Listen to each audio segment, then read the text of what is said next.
Doctor Thackeray, अभी हमने दोनों पक्षों को सामने रखकर एक चर्चा देखी। छत्तीसगढ़ में इस पर इतनी माथापोड़ी क्यों है, इतनी बहस क्यों है?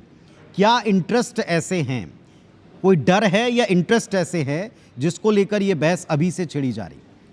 देखिए, छत्तीसगढ़ ही नहीं, इसमें पूरे देश में ये बहस चल रही है। लेकिन एक आपने जब शुरू में आपने ये डिबेट शुरू की थी तो आपने कहा था न सूत न कपास जुलाहों में लट्ठम लट्ठा। ये बिल्कुल यही परिदृश्य है। दरअसल यहाँ पर कांग्रेस विपक्ष में है, उसको मुद्दा चाहिए है, तो वो क्या करे?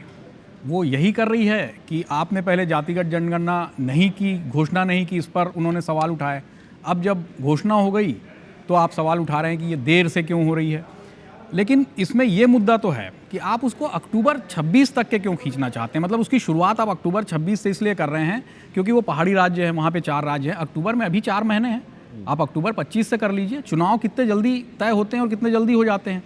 चुनाव से ज़्यादा बड़ा सेटअप तो इसमें नहीं लगता। चुनाव में तो पार्टियाँ पहुँचाना और तमाम चीज़ें होती हैं, तो आपको थोड़ा सा पहले करना था। ये कांग्रेस का वैलिड मुद्दा है।